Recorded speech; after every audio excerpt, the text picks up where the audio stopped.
دیا جاتا ہے، وہ ہار کی چوریاں، سندھ کی ترقی کا پیسہ کس طرح فیک اکاؤنٹس کی نظر ہوا، وہ سندھ کے صحت کا 5.5 کروڑ روپیہ 7 سالوں میں ان کو ملا، وہ کہاں پہ چلا گیا؟ لاڑکانہ کے اندر، تھر کے اندر جو بھوک سے افلاس سے بچوں کی اموات ہو رہی ہے، وہ کہ ان کی ترقی کا، ان کے غربت کے خاتمے کا پیسہ جو لوگوں کے اوپر لگنا تھا، اس کے اوپر پوری کی پوری فیک اکاؤنٹس کی ایک JIT ہے جو کہ اب پارلیمنٹ کے ریکارڈ کا بھی حصہ ہے۔ تو آج وہ فرزند زرداری کرپشن کی بات کر رہے تھے۔ پاکستان تحریک انصاف عمران خان، پاکستان کا وہ واحد لیڈر جو سپریم کورٹ کا کی طرف سے بھی صادق اور امین ڈکلیئر ہو چکے ہیں۔ ان کے ابو کے اوپر کتنے کرپشن کے کیسز ہیں؟ فرزند زرداری خود جو صدقے کے بکرے ہوتے ہیں وہ بھی فیک اکاؤنٹ سے، برتھ ڈے پارٹیاں ہوتی ہے وہ بھی فیک اکاؤنٹ سے، گھر کے اخراجات چلتے ہیں وہ بھی فیک اکاؤنٹ سے، یہاں تک کہ فرزند زرداری اور ایان علی کے ٹکٹ کے پیسے بھی ایک ہی اکاؤنٹ سے پے ہوتے ہیں۔ تو آج وہ بات کر رہا تھا، تو میں قوم کو بتاؤں کہ اللہ کا لاکھ لاکھ کا شکر ہے کہ عمران خان جیسا صادق اور امین لیڈر ملا، تو پاکستان کے اندر آڈیٹر جنرل کی جو پہلے سال کی رپورٹ تھی، موصوف نے گھما پھرا کے بات کرنے کی کوشش تو کی، 98% irregularities میں کمی آ چکی ہے۔ 98% ان کے آخری سال کا اگر آپ دیکھیں تو اس میں کمی آ چکی کی حکومت ہے۔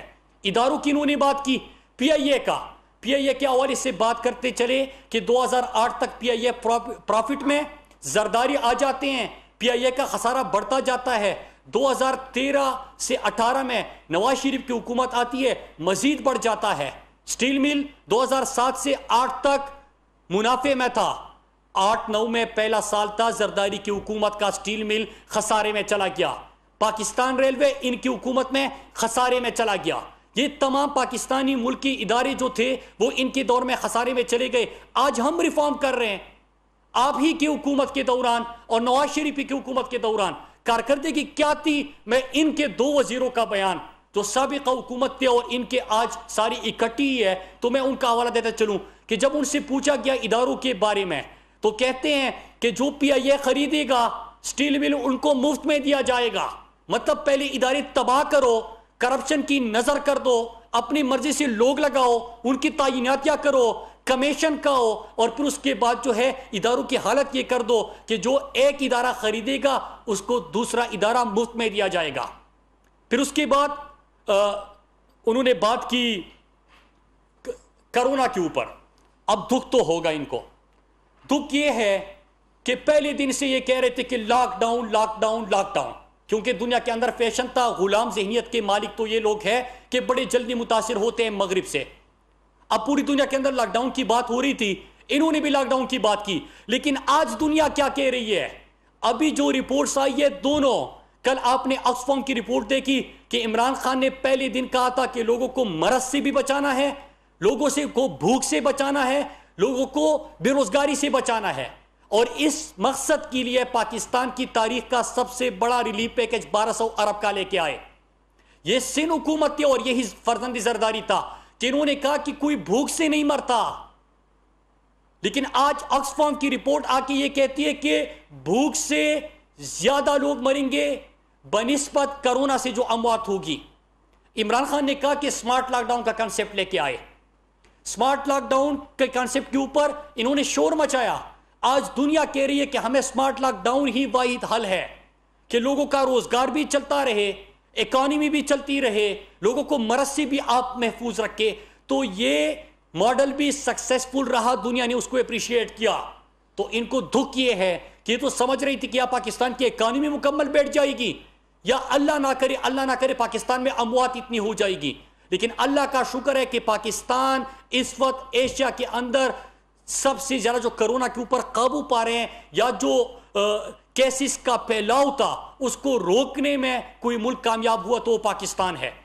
عمران خان کی وہ اسٹریٹجی کہ ہم نے یہاں پہ سمارٹ لاک ڈاؤن کرنا ہے، اس کا کیا کہ آج انڈیا کے اندر غربت کی وجہ سے، بھوک کی وجہ سے لوگوں کی اموات کے اوپر رپورٹس مرتب ہو رہی ہے، 12 کروڑ لوگ بے روزگار ہو گئے، لیکن اللہ کا لاکھ لاکھ شکر ہے کہ جب یہ ہم نے بھی لاک ڈاؤن اگر کیا تو اس کے ساتھ ساتھ ہم نے احساس پروگرام 144 ارب کا دیا، جس میں 1.6 ملین لوگوں کو ہم نے 12,000 فی خاندان دیا، 33 لاکھ سے زیادہ خاندان سندھ کے اندر ہم نے لوگوں کو اس وقت امداد پہنچائی۔ آپ نے بھی وعدہ کیا تھا فرزند زرداری، آپ کا ایک وزیر آ کے کہتا ہے کہ 5 لاکھ لوگوں کو ہم نے راشن دیا، دوسرا کہتا ہے کہ 3 لاکھ کو، تیسرا کہتا ہے کہ 1.5 لاکھ کو۔ پورے سندھ کے اندر کسی کو بھی پتہ نہیں چلا کہ راشن کس کو ملا۔ روزانہ آپ کی طرف سے صرف بھاشن دیا جاتا ہے، آپ کہتے ہیں کہ کوئی بھوک سے نہیں مرتا۔ ہر سال سندھ کے اندر عام حالات میں سب سے زیادہ خودکشیاں جو ہے وہ اموات وہ تر کے اندر ہوتی ہے، بھوک کی وجہ سے، پانی پورا نہ ملنے کی وجہ سے لوگوں کی اموات ہوتی ہے۔ اس کے اوپر بھی آج آپ کو دکھ یہ ہے کہ کرونا کی جو اسٹریٹجی تھی، این سی او سی نے جس انداز سے کام کیا، تمام صوبوں کو متحد کیا، اکٹھے لے کے گئے، الحمدللہ سمارٹ لاک ڈاؤن بھی وقت نے صحیح ثابت کر دیا، دنیا اس طرف جا رہی ہے۔ الحمدللہ آکسفام کی رپورٹ آئی، پوری دنیا اب یہ اس کی طرف جا رہی ہے کہ بھوک سے کی وجہ سے زیادہ اموات ہوگی بنسبت کرونا کے، تو اسی اسٹریٹجی کی طرف جا رہے ہیں جو عمران خان کی اسٹریٹجی تھی۔ بجائے اس کے کہ آج خوش ہو جاتے کہ پاکستان کی جیت ہے، دکھ آپ کو یہ ہے کہ پاکستان کی اکانومی بھی برباد نہیں ہوئی، اللہ نہ کرے لوگوں کی اموات بھی نہ ہوئی۔ شرم آنی چاہیے اس قسم کی اسٹریٹجی کے اوپر اور سوچ کے اوپر۔ پھر ایک اور چیز انہوں نے بات کی، الزامات کی بوچھاڑ کی، پرائم منسٹر کے حوالے سے، عمران خان کے حوالے سے۔ اب ایک شخص جو پاکستان کے لیے ہمیشہ فخر کا سبب بنا، پاکستان کے اعلیٰ عدلیہ نے اس کو صادق اور امین ڈکلیئر کر دیا، اور یہ تمام جو چور ڈاکو اور لٹیرے ان کو کہتے ہیں، ایسی نہیں کہتے، ان کے اوپر جے ٹیز کی رپورٹس بنی ہوئی ہے، ان کوئی سپریم کورٹ سے کنوکٹڈ ہے، کسی کے ابھی کیسز چل رہے ہیں۔ وہ لوگ آ کے عمران خان کے اوپر گفتگو کرتے ہیں، اپنا قد بڑھانے کی کوشش ضرور ہو سکتی ہے، لیکن اس سے ان کو کچھ حاصل نہیں ہوگا۔ الحمدللہ میں نے ذکر کیا 98% جو ہے وہ کیسز میں کمی آئی، لیکن اس کے ساتھ ساتھ ادارے بھی بہتر ہونے لگے، کرونا کی اسٹریٹجی بھی کامیاب ہو گئی۔ میں اس کے اوپر آتا ہوں کہ یہ خوف اور یہ جو آج میڈیا کو بھی انہوں نے تانے دیے، آج جو غصہ تھا اس کی وجہ کیا بنی؟ آپ کو یاد ہوگا کہ چند دنوں سے جے آئی ٹی رپورٹس کے اوپر بات ہو رہی ہے، اور جے آئی ٹیز رپورٹس کیا ہے؟ آپ اس سے پہلے فیک اکاؤنٹس کی جے آئی ٹیز اٹھا لیجئے۔ اس میں کیا تھا کہ مراد علی شاہ جو سندھ کا وزیر اعلیٰ ہے، وہ فرنٹ مین ہے یا سہولت کار ہے زرداری کے کرپشن کا۔ زرداری میں فرزند زرداری کی مطلب ابو کی بات کر رہا ہوں کہ ان کے لیے سہولت کاری کا کام کر رہا ہے، ان کے شوگر ملوں کو سبسڈی دی جا رہی ہے، سندھ کی ترقی کا پیسہ جو سارا ہے وہ ان کے فیک اکاؤنٹس میں جا رہا ہے، اور وہ کیا ہو رہا ہے کہ فالودے والا، سموسے والا، پکوڑے والا، ان کے اکاؤنٹ سے اربوں روپے برآمد ہو رہی ہے۔ یہ سندھ کی ترقی کا پیسہ ہے۔ لیکن اس کے بعد ایک اور جے آئی ٹی آئی، اب جے آئی ٹی کے اوپر بحث ہو رہی تھی کہ یہ جے آئی ٹی ہے کہ وہ جے آئی ٹی ہے، لیکن جو اس کے کنٹینٹ تھا اس کے اوپر کسی نے انکار نہیں کیا، اور 64 کا بیان بھی تھا۔ میں نے پارلیمنٹ میں بھی اس کے اوپر بات کرنا چاہی۔ آپ نے دیکھا کہ کوئی شام کو بیٹھ کے جس طرح فرزند زرداری اب غصہ ہو رہا تھا، اس کے الفاظ جو تھے وہ گرم گلوچ سے کام لے رہا تھا، بوکلا گئے ہیں۔ ان کی پارٹی شام کو رات کو ٹی وی پہ بیٹھ کے وہ سوشل میڈیا کے بیٹھ کے جو ٹرینڈ چلا گالیاں دیتی ہے، وہ بوکلا گئے ہیں، اور پارلیمنٹ کے اندر کبھی مائک مار رہے ہیں اور پتہ نہیں بائیکاٹ کر رہے ہیں اور واک آؤٹ کر رہے ہیں۔ وہ وہاں پہ تو پڑھنے نہیں دیا۔ میں آج یہاں پہ قوم کے سامنے اس کے 3-4 پوائنٹس پڑھتا ہوں کہ قوم کو پتہ چلے کہ کیا وجہ ہے آج کی پریس کانفرنس کا، اس بوکلاہٹ کی، اس غصے کی وجہ کیا ہے۔ اس میں عزیر بلوچ ان کے حوالے سے کہتا ہے کہ، اور آج پرائم منسٹر صاحب کی بہن کے حوالے سے بھی بات کیا، اللہ کا لاکھ لاکھ شکر ہے آپ لوگوں کے ہاں کیا ہوتا ہے کہ سارا پورا ٹبر جو ہے وہ کرپشن سے پہچانا جاتا ہے، کمیشن، بطخوری، قتل و غارت گری۔ میں ابھی آپ کے سامنے رپورٹ رکھوں گا، یہ تمام آپ کی پہچان بن چکی ہے۔ 3-4 چیزیں میں اب اٹھانا چاہتا ہوں کہ عزیر بلوچ نے جو بیان دیا تھا، میں اس کے چیدہ نکات آج قوم کے سامنے رکھنا چاہتا ہوں، کیونکہ پارلیمنٹ میں تو انہوں نے بات کرنی نہیں دی اس کے اوپر۔ 2008 سے 13 تک عزیر بلوچ کہتا ہے کہ میں نے مختلف ذرائع سے اسلحہ خریدا، لالا توکل، سلیم، نصیب، جبار، کوئٹہ اور پشتین سے اسلحہ لے کے آتے تھے، جس سے قتل، اغوا برائے تاوان، پولیس مقابلے، پولیس تانوں پر حملے، سیاسی جلسوں اور ہڑتالوں کی کامیابی کے لیے طاقت کا استعمال کیا جاتا تھا۔ آپ کے سیاسی جلسوں کی بات ہو رہی ہے، لیاری کے علاقے میں اپنی مرضی کی پولیس افسران و ملازمین تعینات کرائے جو کہ اڈوں کی سرپرستی کی، بتہ اصولی کے لیے مسلح گروپ بنائے جو کہ بتہ اصول کرتے تھے، بتہ اصول کر کے آپ کے خاندان کو، آپ کے پورے ٹبر کو اس میں حصہ ملتا تھا۔ یہ پوری رپورٹ کے اندر ہے، اور میں رپورٹ میڈیا کے سامنے بھی رکھ لیتا ہوں کہ میں اس کی بات کر رہا ہوں۔ پھر اس کے بعد ایک اور پوائنٹ میں اس میں رکھنا چاہتا ہوں کہ میں نے اویس مظفر ٹپی کو آصف زرداری کے لیے 14 شوگر ملوں پر قبضے میں مدد دی جو کہ کم پیسے دے کر خریدی گئی۔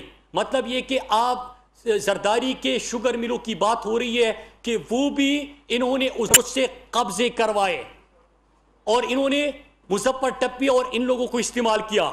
آگے جا کے کہتے کہ میں نے اپنے گروہ کے 15-20 لڑکے آصف زرداری کے کہنے پر بلاول ہاؤس بھیجے جنہوں نے بلاول ہاؤس کی گرد و نواح میں لوگوں کو ہراساں کیا اور 30-40 کے قریب بنگلے اور فلیٹ زبردستی خالی کروائے، جن کو خریدنے کے لیے آصف زرداری نے مالکان کو بہت قیمت ادا کی اور ان کو ہراساں کیا۔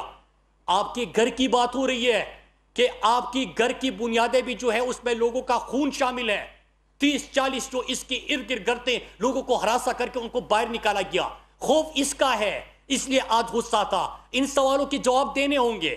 پھر اس کے بعد آگے جا کے کہتے ہیں کہ انہوں نے جب حالات خراب ہوئے اور کراچی کے اندر الحمدللہ پاکستان کے ادارے، پاکستان کے رینجرز، انہوں نے جس طرح کامیاب آپریشن کیا، سندھ کو واپس امن کی طرف لے کے آئے، روشنیوں کا شہر جو انہوں نے برباد کر دیا تھا اس کو جب امن دیا، تو جب آپریشن ہو رہا تھا تو ان دنوں میں فریال تارپور جو کہ ان کی پپو ہے، زرداری صاحب کی بہن کی گفتگو کر رہا ہوں، وہ عزیر بلوچ کو بلا لیتے ہیں اور ان کو کہتے ہیں کہ آپ اسلحہ فلاں بندے کو دے دو، تنظیمی ذمہ داریاں فلاں بندے کو دے دو اور آپ یہاں سے چلے جاؤ تاکہ اس کو محفوظ رکھا جا سکے، اس کو تحفظ دیا جا سکے۔ تو یہ آپ اس قسم کی چیزیں کہ کراچی کے اندر قتل ہوتے رہے، کوئی اس سے انکار کر سکتا ہے؟ آپ کے حکم کے مطابق ہوتے رہے، بتہ خوری ہوتی رہی، آپ لوگوں کو بتے میں کمیشن ملتا رہا، وہاں پہ لوگوں کے سروں سے فٹ بال کھیلا گیا۔ اس رپورٹ کے اندر کہہ رہے ہیں کہ ہم نے پولیس موبائل کا استعمال کیا، جن کا کام ہے امن و امان برقرار رکھنا، پولیس موبائل استعمال کیا، لوگوں کو اغوا کیے، ان کے سر تن سے جدا کیے، اس کے اوپر فٹ بال کھیلا، لاشوں کو آگ لگا دی، اس کی ویڈیو بنا دی تاکہ لوگوں میں خوف بٹا سکے۔ یہ مناظر کیا کراچی کے لوگوں نے نہیں دیکھے؟ آج لوگوں کو پتا چل رہا ہے کہ آپ کے حکم پہ ہو رہا تھا، آپ تھانے بیچتے تھے، آپ وہاں پہ ایک S H O S S P ان کی مرضی کا لگاتے تھے، کرمینلز بٹائے تھے آپ نے تاکہ اسی طرح پولیس موبائلوں میں لوگوں کا اغوا کیا جائے اور ان کے سروں سے فٹ بال کھیلا جائے۔ کیا کراچی کے لوگوں نے یہ مناظر نہیں دیکھے؟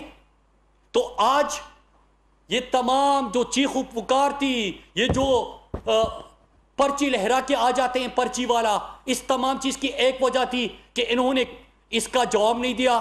جے آئی ٹی کبھی کہتے کہ 4 سائن 6 سائن، یہ ڈیبیٹ چھوڑے، 164 کا بیان بھی موجود ہے۔ کراچی کے ہر شہری کو پتا ہے کہ قتل ہوتے رہے، بتہ خوری ہوتی رہی، کمیشن ہوتا رہا، لوگوں کی لاشیں گرتی رہی، پولیس کو اپنے غلط طریقے سے استعمال کیا، وہاں پہ لوگوں کو ہراساں کر کے ان کے شوگر ملوں سے نکالا، آپ نے گھروں سے لوگوں کو نکالا۔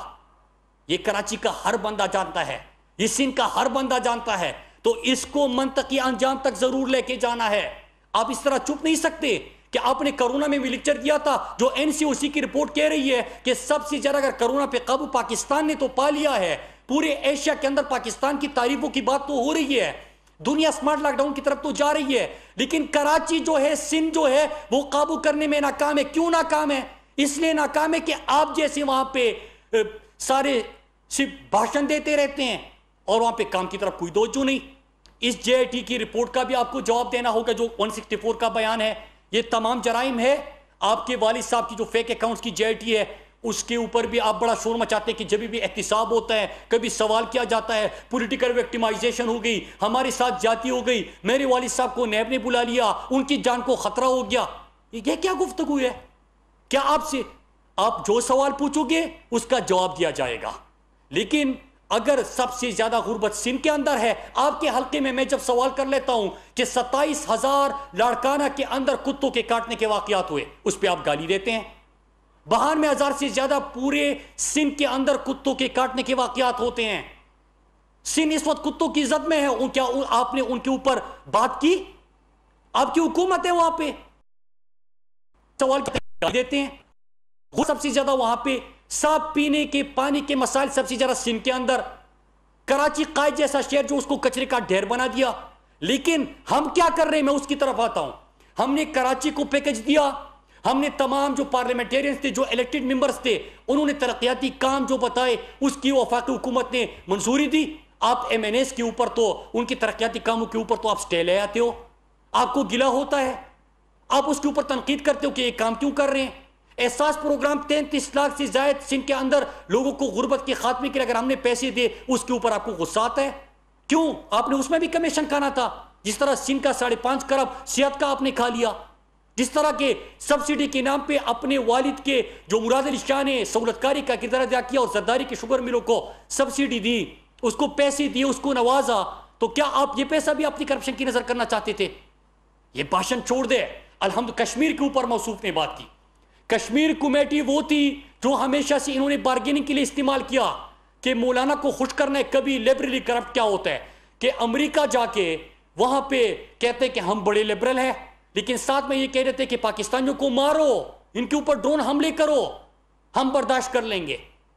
اور یہاں پہ آ کے مولانا کی کنٹینر پہ چڑھ جاتے ہیں. کشمیر کمیٹی تو آپ نے اس مقصد کے لیے استعمال کی تھی. اللہ کا لاکھ لاکھ شکر ہے کہ آج کشمیر کا جو ہے وہ پوری دنیا کے اندر اس کے اوپر بحث ہو رہی ہے.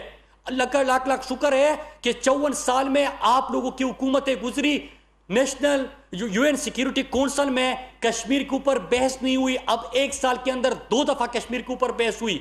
انڈیا کشمیر کو اپنا درونی مسئلہ کہتا تھا، آج کشمیر انٹرنیشنلائز ہو گیا. اللہ کا لاکھ لاکھ شکر ہے پاکستان کی فورن پالیسی جس انداز سے بہتر ہوئی. لیکن ان تمام چیزوں سے آپ کو دکھ پہنچے گا. جتنی دیر کے لیے ہم بولیں گے آپ کو دکھ پہنچے گا، کیونکہ آپ تو سمجھ لیتے کہ کرونا کی وجہ سے اکانومی ختم، ہم لاک ڈاؤن کر لیں گے سب کچھ ختم ہو جائے گا. اللہ کا لاکھ لاکھ شکر ہے کہ پوری قوم کڑی ہو گئی. این سی او سی جیسا ادارہ تھا، اس پہ ہم نے قابو پا لیا اور پاکستان اس بحران سے بچ گیا. یہ تمام جو آپ نے نکات اٹھائے تھے، میں پھر سے پوری قوم کے سامنے کہتا ہوں کہ بے شک ہمارا سیاسی جدوجہد بھی، آپ کا تو خیر 3 نسلوں سے سندھ کے اندر حکومت کر رہے ہیں. میں سندھ کے لوگوں کو بھی ایک بات بتانا چاہتا ہوں کہ انشاءاللہ مزید ان لوگ جس طرح کے خود سندھ کو جاگیر سمجھتے ہیں اپنا، یہ ان کا جاگیر نہیں ہے. سندھ کا بھی اتنا حق ہے پاکستان کے اوپر جتنا باقی پاکستان کا ہے. انشاءاللہ سندھ کے اندر چاہے یہ ناراض ہو یا خوش ہو، عمران خان کا فیصلہ ہے. غربت چونکہ سندھ کے اندر زیادہ ہے تو ہم نے ابھی پاپولیشن کی تھرو نہیں، پاورٹی جہاں پہ زیادہ ہوگی، غربت زیادہ ہوگی، احساس پروگرام میں ان کا ریشو بڑھانا ہے، ان کو کوٹا بڑھانا ہے. تو سندھ کو احساس پروگرام میں سب سے زیادہ شیئر ملنے جا رہا ہے. سندھ کی ترقی کے لیے جو SIDCL ہے اس کے تھرو منصوبے شروع ہو گئے ہیں، چاہے ان کو پسند ہو نہ ہو، انشاءاللہ اس کی تکمیل ہوگی. کراچی کے MNAs نے جو کراچی کی ترقی کے لیے اور کراچی کی ڈیولپمنٹ کے لیے جو پلان مرتب کیا ہے، چاہے آپ لوگ سٹے لے لو، چاہے آپ لوگ چیخو پکار کرو، کراچی نے عمران خان کو مینڈیٹ دیا تھا. آپ لوگ وہاں پہ کام نہیں کر رہے. 18ویں ترمیم کے بعد 62% فنڈز آپ کے پاس آتے ہیں، آپ نہیں کر رہے. ہم خاموش نہیں رہ سکتے، ہم وہاں پہ ترقی کا کام کریں گے، آپ چاہے جتنا بھی غصہ کریں. لیکن آخر میں اس پہ اپنی گفتگو ختم کرتا ہوں کہ چیلنج ہم نے اسی دن آپ کا ایکسیپٹ کر لیا تھا کہ آپ کے 40 سال اور ہمارے 7 سال، اور اس کے ساتھ ساتھ پارلیمنٹ کے اندر بحث کرنی ہے، جلسہ کرنا ہے، قوم کے سامنے کرنی ہے، میڈیا کے سامنے کرنی ہے. اس کے لیے بھی تیار ہے. ایشو بھی آپ کی مرضی کا، کیونکہ آپ نے رٹا لگانا ہوگا، بڑی محنت کرنی ہوگی، پرچی لے کے آنا ہوگا، تو آپ کو تحریک کی زیادہ ضرورت ہوتی ہے. لہٰذا آپ رٹا ماریے، ٹاپک آپ کی مرضی کا ہوگا، جگہ آپ کی مرضی کی ہوگی، پارلیمنٹ ہو، میڈیا ہو، کچھ بھی ہو، وہ آپ خوب رٹا ماریے. پھر اس کے بعد آپ منتخب کریے کہ کس کے اوپر بحث کرنی ہے. ہم تیار ہیں، اور ہم امید کرتے ہیں کہ آپ اسی طرح 9-2-11 نہیں ہوں گے پارلیمنٹ سے, اسی طرح رائے فرار اختیار نہیں کریں گے تاکہ قوم سنیں. اصل پارلیمنٹ کا تو یہی حسن ہوتا ہے, آپ سوال کر لیتے ہیں, ہم جواب دیتے ہیں, ہم سوال کر لیں گے, بدلے میں آپ کہتے ہیں کہ یہ کون ہوتے ہیں مجھ سے سوال کرنے والے, انسان بن جاؤ, یہ آپ کی گفتگو ہوتی ہے. یہ چیزیں امید ہے کہ نہیں ہوگی. انشاءاللہ عمران خان کی قیادت میں پاکستان ترقی کرے گا. بحث تو آج میں سوچ رہا تھا کہ جو جے آئی ٹی کے اوپر سوال ہے, جو ان کے خاندان فریال تارپور, زرداری, کس طرح انہوں نے استعمال کیا پولیس کو, پولیس موبائلوں کو, بتہ, قتل و غارت گری, لوٹ مار, بلاول ہاؤس کے اطراف میں گھروں کو ہراساں کرنا, یہ تمام چیزیں تھی. ہم اس کا جواب آج ایکسپیکٹ کر رہے تھے. خیر آپ تو کہتے کہ یہ کون ہوتے ہیں مجھ سے سوال کرنے والے. یہی تو فرق ہوتا ہے پرچی والے میں اور جمہوری لوگوں میں.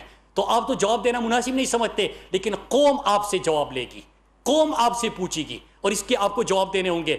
بات تو اس کے اوپر ہونی چاہیے تھی کہ اللہ کا لاکھ لاکھ شکر ہے کہ سمارٹ لاک ڈاؤن اور جو ہماری اسٹریٹجی تھی احساس پروگرام اور کرونا کی روک تھام کی, اس کے اوپر بات ہوتی, وہ بھی بات نہیں ہوئی. تو تمام چیزیں تو میں نے آپ کے سامنے رکھی. اور 98% پہلے سال میں الحمدللہ ارریگولیٹریز میں کمی آئی ہے. آپ سندھ کے اندر کوئی بھی محکمہ اٹھائیں گے اس میں آپ کو کرپشن. انہوں نے شوگر انکوائری کی بھی بات کی. شوگر انکوائری میں بھی مراد علی شاہ سہولت کار اور آپ کے ابو زرداری کہ شوگر مل کو سبسڈی, یہ چیز نکلی ہے. کوئی شرم ہوتی ہے, کوئی حیا ہوتی ہے, تمہیں کیا پتا یہ کیا ہوتی ہے. تو شوگر انکوائری ہمیشہ چینی مہنگی ہوتی تھی, کسی نے انکوائری نہیں کی, عمران خان نے کی. ہمارا کریڈٹ ہے کہ عمران خان نے پہلے پاکستان کے سب سے مضبوط مافیا کو بھی نقاب کیا, انکوائری کرائی, رپورٹ پہلے کہا کہ انکوائری نہیں کریں گے, انکوائری ہوئی, پھر کہا کہ انکوائری تو ہو گئی, رپورٹ نہیں آئے گی, رپورٹ بھی آ گئی. اب کیا ہوگا انشاءاللہ, اس سے جزا سزا کا نظام شروع ہو چکا ہے اور اس سے قیمتوں میں بھی ہمیشہ کے لیے کمی آئے گی. کیا الیکٹرک کی بات ہوئی, ذرا پوچھئے موصوف سے, 5 سال آپ کی حکومت ہوئی تھی, یہ یہاں پہ معاہدے کس نے کیے تھے؟ یہ کے الیکٹرک کے, یہ آئی پی پیز کے ساتھ, یہ تمام معاہدے کس کے دور میں ہوئے ہیں؟ آپ لوگوں کے معاہدے ہیں, ہم سے سوال کر رہے ہیں. جی ہم نے جہاں سے سٹارٹ کیا تھا اس کے ہم جواب دے ہیں, ہم کہاں تک لے کے گئے ہیں ہم آپ کو بتائیں گے. لیکن آخر میں اسی پہ ختم کرتا ہوں کہ آپ سے جو سوال ہوئے ہیں اس کے جواب دیجئے اور ہم ڈیبیٹ کے لیے تیار ہیں. پاکستان کے اندر کسی بھی جگہ پہ, کسی بھی مقام پہ, کسی بھی فورم پہ آپ ڈیبیٹ کرنا چاہے, رٹا پہلے سے ماریے گا, ہمیں اس کے بعد ایشو کا بتائیے گا. شکریہ. اسلام آباد میں وفاقی وزیر مراد سعید نیوز کانفرنس کر رہے تھے. پیپلز پارٹی کو آڑے ہاتھوں لیا اور کہا کہ پیپلز پارٹی نے کراچی کو کچرے کا ڈھیر بنا دیا. سندھ اس وقت کتوں کی زد میں ہے.